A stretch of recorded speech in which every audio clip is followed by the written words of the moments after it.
Fetal alcohol syndrome, understanding, awareness, and support.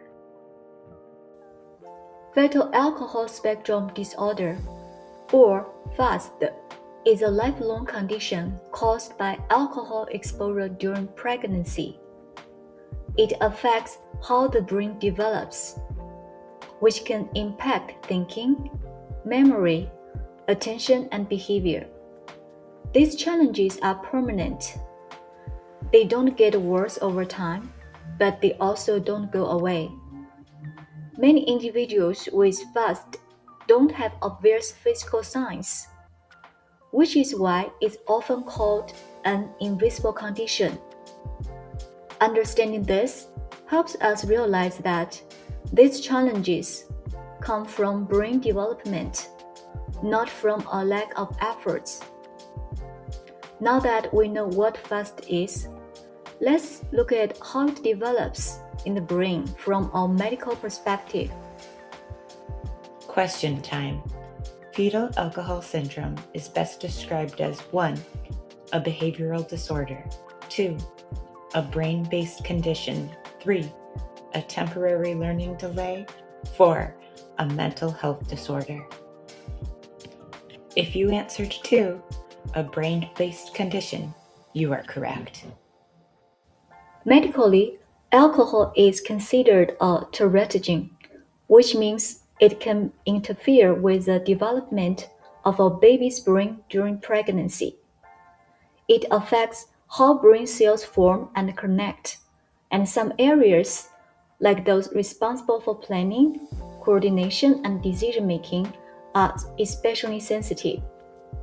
The effects depend on when during pregnancy alcohol was consumed and how much was consumed. Because of this, each individual with FAST can have different challenges and strengths. Brain development can be very complex, and the effects of alcohol exposure can vary widely from one person to another. With this medical understanding in mind, we can now move on to see how FAST might affect learning and behavior in the classroom. In the classroom, students with FAST often have trouble following multi-step instructions.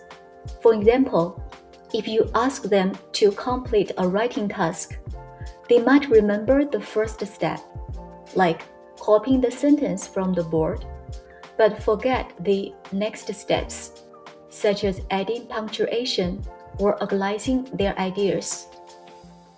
Another challenge is remembering and applying information.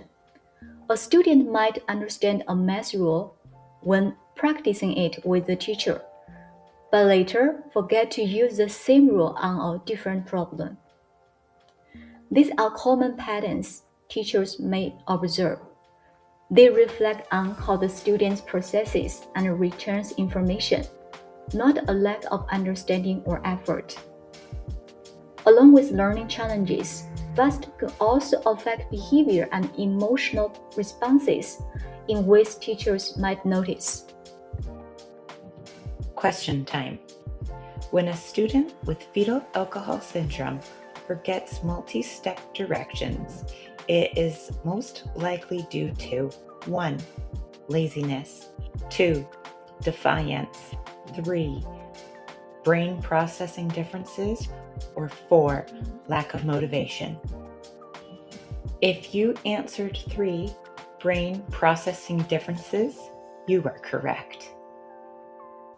Students with FAST may have challenges with impulse control and emotional regulation. For example, a small change in routine, like moving seats or starting a new activity unexpectedly, might trigger frustration, anxiety, or emotional outbursts. They may also process information more slowly. A student might understand instructions, but need extra time to respond verbally or in writing. Even though many students with FAST have average intelligence, you may notice differences in planning, organizing tasks, or staying focused. These are common behavior patterns teachers may notice in the classroom. They reflect differences in brain functioning, not a lack of effort or understanding. Now that we've explored what teachers may observe in learning and behavior challenges in the classroom, we can move on to a practical plan of care to support students with FAST. When we think about supporting students with FAST, one of the first things to keep in mind is how they follow instructions. Instead of giving a long set of directions all at once, it helps to break tasks into smaller steps. We might use a simple checklist or number each step. It makes things easier for them to keep track. Visual supports are another big help. Charts, diagrams, or graphs. Organizers give students a way to see what they are learning, which makes remembering and applying information much easier. Using hands-on activities whenever possible. For example, manipulatives in math, role-play in social studies, or collecting lessons to real-life situations can make the learning stick. Repetition matters too. Short, frequent review sessions give students a chance to practice and really remember what they've learned. It's all about matching how their brains process information so they can succeed. When it comes to behavior and emotional regulation, students with FAST often benefit from a little extra support. One of the simplest strategies is positive reinforcement. For example, praising a student for completing a task or showing effort can go a long way in building confidence and motivation. Structured routines are also really helpful. Keeping a predictable schedule and being clear about what's expected can prevent frustration and help students feel more secure in the classroom. Finally, teaching self-regulation strategies can make a big difference. Something as simple as showing a student how to take a few deep breaths or give them access to a calm color when they feel upset can help them manage emotions before they escalate. These small supports really help students stay focused and engaged. When we think about assessment for students with FAST, the key is to make it supportive rather than stressful. Giving frequent, specific feedback during lessons helps students know how they are doing and what to focus on next. Allowing extra time for responses or tests can also make a big difference. Some students might understand the material but need a little longer to process and respond. It's not about trying harder, it's about giving their brain the time it needs.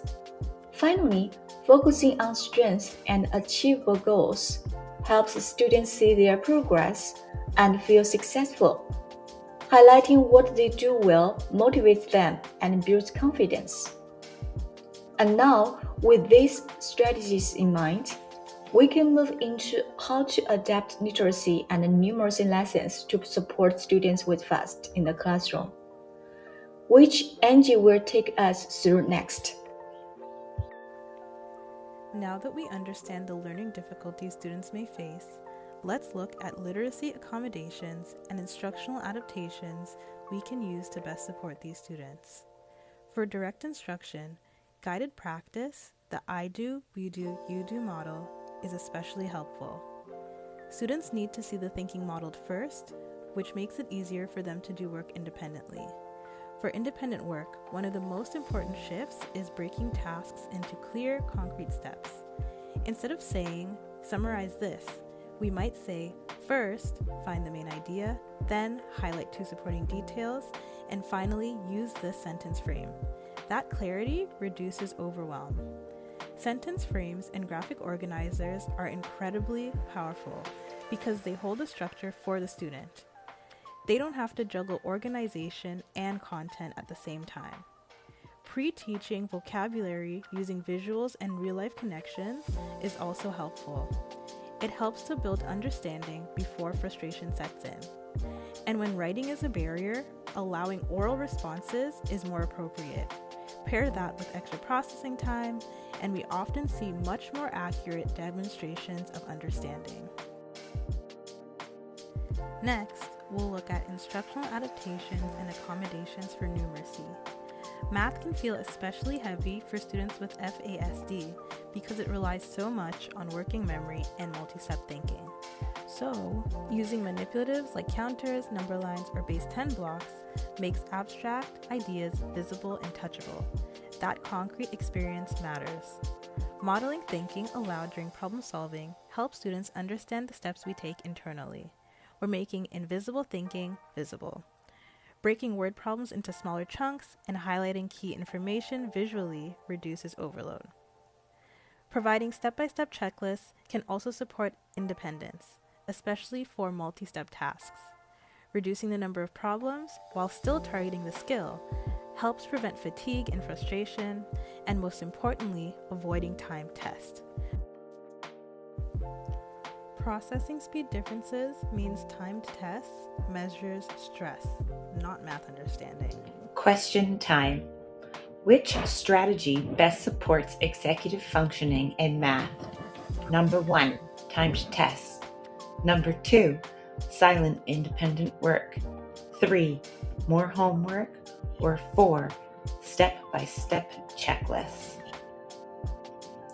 If you said 4, step-by-step checklists, you are correct. Beyond instruction, environment plays a huge role. Students with FASD thrive in predictable spaces. Consistent routines help them feel safe because they know what's coming next. Visual schedules are especially helpful. They reduce reliance on memory and give students something concrete to refer back to. Transition warnings, like 5-minute or 2-minute reminders, prepare the brain for change. Without that warning, transitions can feel abrupt and dysregulating. And when a student becomes overwhelmed, having access to a quiet workspace can prevent escalation before it starts. When we build predictability into the day, we reduce anxiety, and when anxiety decreases, learning increases. Now shifting into assessment. This is where mindset really matters. Assessment practices should first reduce cognitive load. If the task itself is overwhelming, we won't see accurate learning. We also want to remove unnecessary barriers. For example, if handwriting is difficult, that shouldn't prevent a student from showing understanding. We assess understanding by allowing students to demonstrate learning in ways that align with their strengths. That might mean oral explanations, visuals, or applied tasks. And we must avoid time testing. Again, processing speed differences mean timed tests often measure anxiety or speed, not knowledge. So our goal is to answer one question: what does the student truly understand? So what does this look like in practice?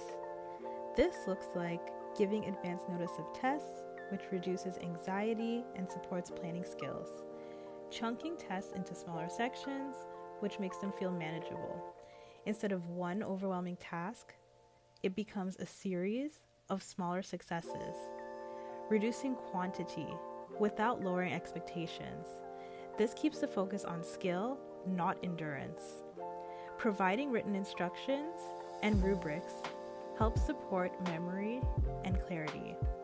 Offering choice in how they want to demonstrate their learning allows students to lean into their strengths. Allowing oral responses or scribing removes motor or writing barriers. Supervised breaks helps regulate attention and emotion. And using a quiet or alternative location helps minimize distractions. All of these supports protect the student's integrity while maintaining academic standards. As mentioned before, students with FASD benefit tremendously from flexible ways to show what they know. So it is important that we provide them with that opportunity. Using oral assessments can often reveal understanding that written tasks would hide. Assistive technology, like text-to-speech, can remove barriers without reducing rigor. Graphic organizers and template help structure thinking. Open book or reference sheets support memory challenges and allows us to assess application, not recall alone. Real-life demonstrations, like solving a money problem, for example, using actual coins, can be far more meaningful than just asking abstract questions. And reducing heavy writing demands, such as using matching or multiple choice formats when appropriate, can lower frustration while still assessing key concepts. So flexibility doesn't lower expectations, it just clarifies them. Now, moving on to how to give constructive feedback that empowers. Feedback is where we can either build confidence or unintentionally damage it. For students with FASD, feedback should be immediate and specific. The closer it is to the task, the more meaningful it is. It should focus on effort and strategy, not their character. So instead of saying, try harder, we might say, great, you used your checklist for step 1. That worked. Also, breaking feedback into manageable steps is helpful, as it keeps it productive and actionable. And giving feedback after each chunk of work is most effective, as it prevents overwhelm. When we shift from general praise or criticism to strategy-based language, we're teaching students how to succeed, not just judging the outcome.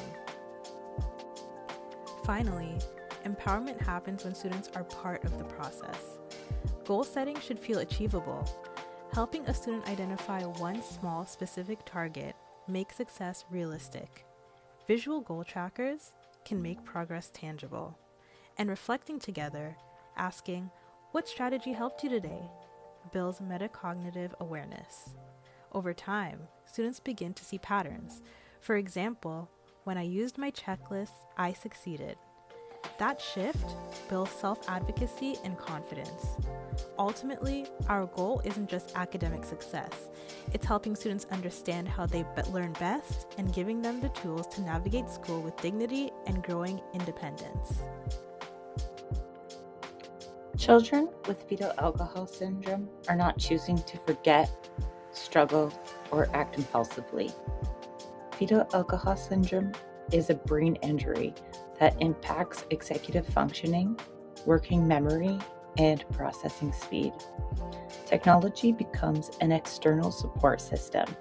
It acts as the extra frontal lobe, helping with organization, regulation, and task completion. Fetal alcohol syndrome is a brain injury, a lifelong disorder.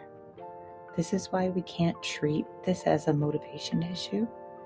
If it's a brain injury, then technology is not a luxury, it's support for the brain.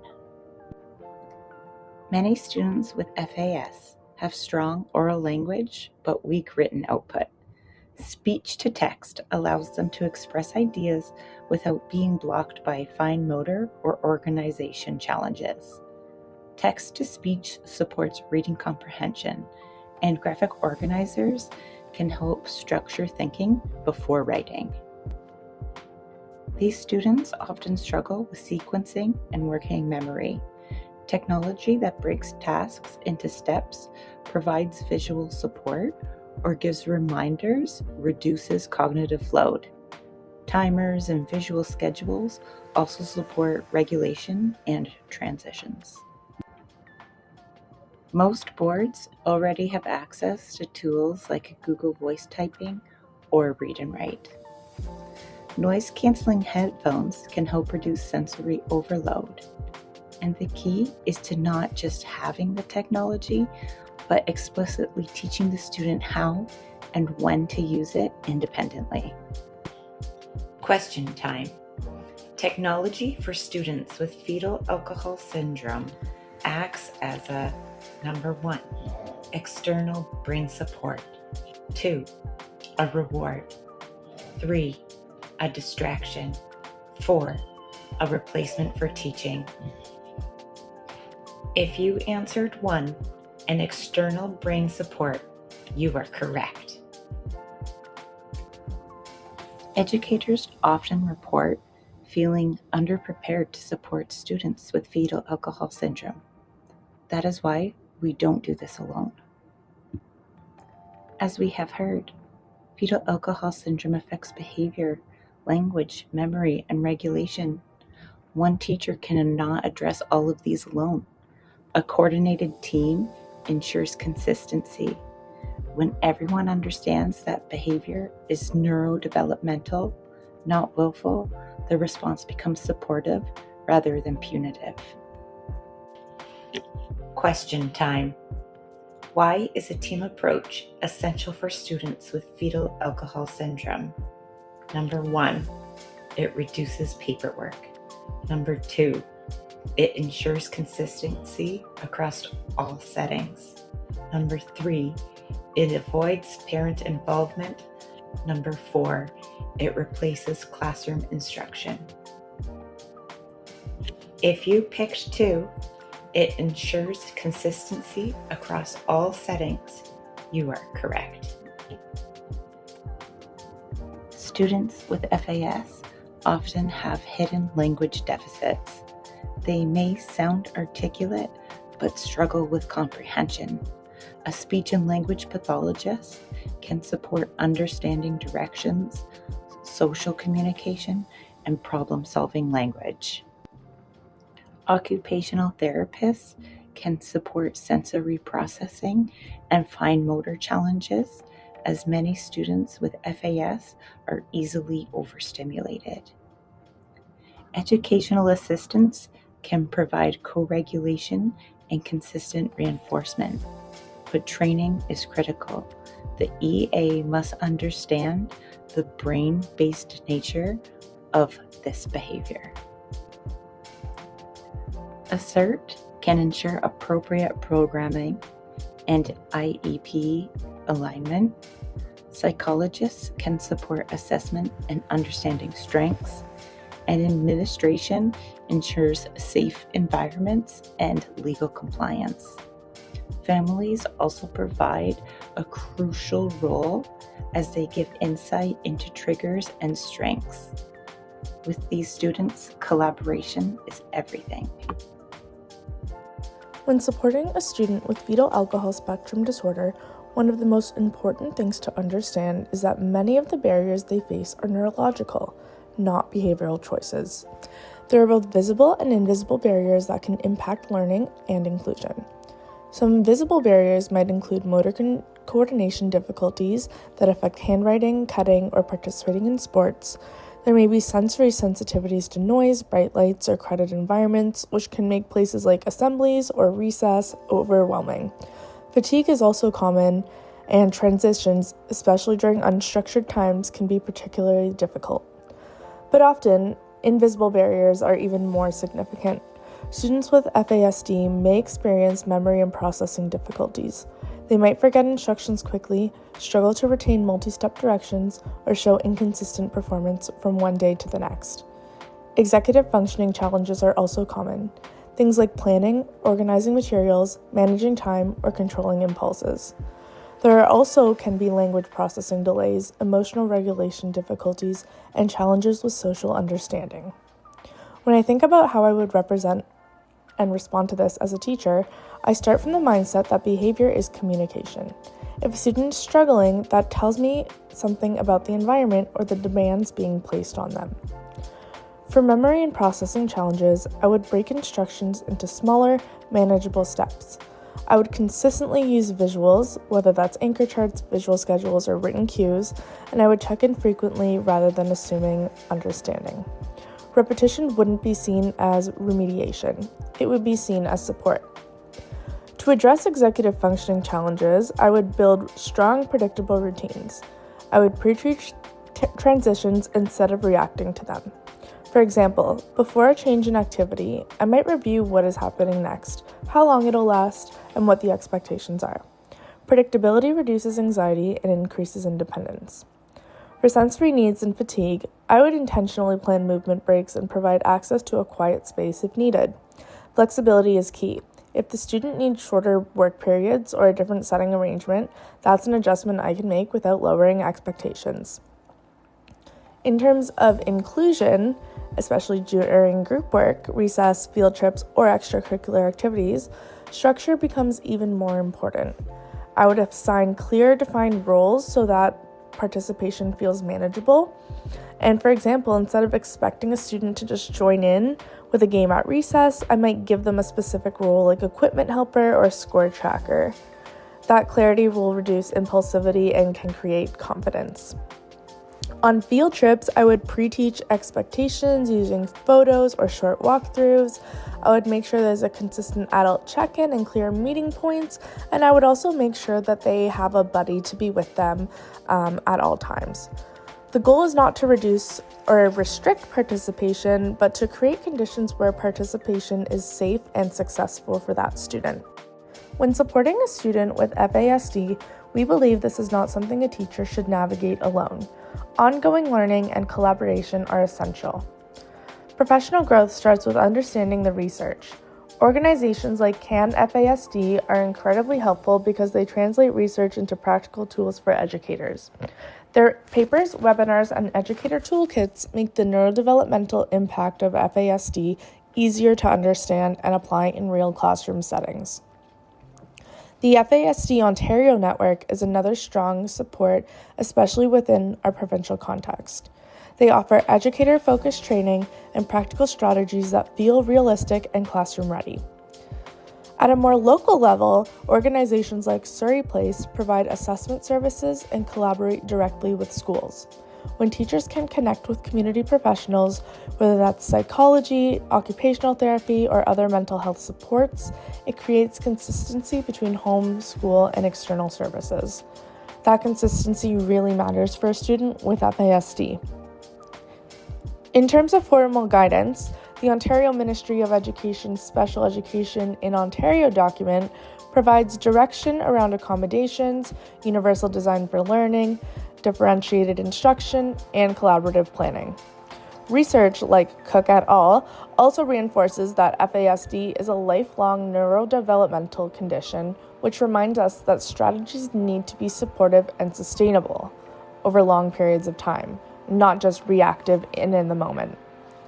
Some students may also benefit from alternative learning environments.